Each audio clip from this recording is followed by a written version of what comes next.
not, my dearest father, you have put the wild waters in this roar, allay them. Oh, I have suffered with those that I saw suffer. A brave vessel who had, no doubt, some noble creature in her, dashed all to pieces. Oh, the cry did knock against my very heart. Poor souls, they perished. Be collected. No more amazement. Tell your piteous heart there's no harm done. Oh, woe the day. No harm. I have done nothing but in care of thee. Of thee, my dear one, thee, my daughter, who art ignorant of what thou art, not knowing of whence I am, nor that I am more better than Prospero, master of a full poor cell, and thy no greater father. 'Tis time I should inform thee, father. Lend thy hand, and pluck my magic garment from me so. Lie there, my art. Wipe thou thine eyes. Have comfort. Sit down, for thou must now know farther. Canst thou remember a time before we came unto this cell? I do not think thou canst, for then thou wast not out 3 years old. Certainly, sir, I can. 'Tis far off, and rather like a dream than an assurance that my remembrance warrants. Had I not 4 or 5 women once that tended me? Thou hadst, and more, Miranda. But how is it that this lives in thy mind? What seest thou else in the dark backward and abysm of time? If thou rememberest aught ere thou camest here, how thou camest here thou mayst. But that I do not. 12 years since, Miranda, 12 years since, thy father was the Duke of Milan and a prince of power. Oh, the heavens! What foul play had we that we came from thence? Or blessed was it we did? Both, my girl. By foul play, as thou sayest, were we heaved thence, but blessedly holp thither. My brother and thy uncle, called Antonio, I pray thee, mark me, that a brother should be so perfidious. He whom next thyself of all the world I loved, and to him put the manage of my state.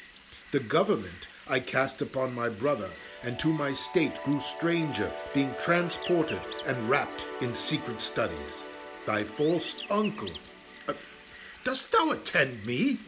Sir, most heedfully. Being once perfected how to grant suits, how to deny them, who to advance, and who to trash for overtopping, new created the creatures that were mine, I say, or changed 'em, or else new formed 'em, having both the key of officer and office, set all hearts in the state to what tune pleased his ear, that now he was the ivy which had hid my princely trunk, and sucked my verdure out on it. Thou attendst not. Oh, good sir, I do. I pray thee mark me.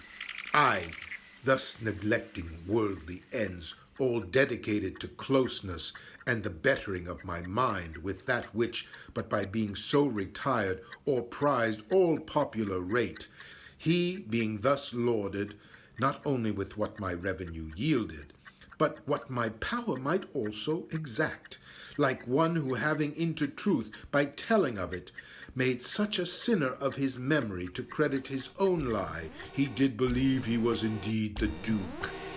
Dost thou hear? Your tale, sir, would cure deafness.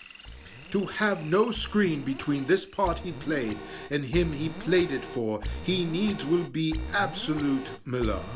And in the dread of darkness the ministers for the purpose hurried thence, me and thy crying selves. In few they hurried us aboard a bark, bore us some leagues to sea, where they prepared a rotten carcass of a boat, not rigged, nor tackle, sail, nor mast. The very rats instinctively had quit it. There they hoist us, to cry to the sea that roared to us, to sigh to the winds, whose pity, sighing back again, did us but loving, groan. Alack, what trouble was I then to you? Oh, a cherubim, thou wast that did preserve me. Thou didst smile infused with a fortitude from heaven, when I have decked the sea with drops full salt under my burthened ground, which raised in me an undergoing stomach to bear up against what should ensue. How came we ashore? By providence divine, some food we had, and some fresh water, that at noble Neapolitan Gonzalo, out of his charity being then appointed master of this design, did give us, with rich garments, linens, stuffs, and necessaries, which since have steadied much. So of his gentleness, knowing I loved my books, he furnished me from mine own library with volumes that I prize above my dukedom. Would I might but ever see that man! Now I arise. Sit still and hear the last of our sea sorrow. Here in this island we arrived, and here have I, thy schoolmaster, made thee more profit than other princesses can that have more time for vainer hours and tutors not so careful. Heavens thank you for't, and now I pray you, sir, for still 'tis beating in my mind your reason for raising this sea storm. Know thus far forth, by accident most strange, bountiful fortune, now my dear lady hath mine enemies brought to this shore, and by my prescience I find my zenith doth depend upon a most auspicious star, whose influence it now I court, but not omit. My fortunes will ever after droop. Here, cease more questions. Thou art inclined to sleep. 'Tis a good dullness, and give it way. I know thou canst not choose.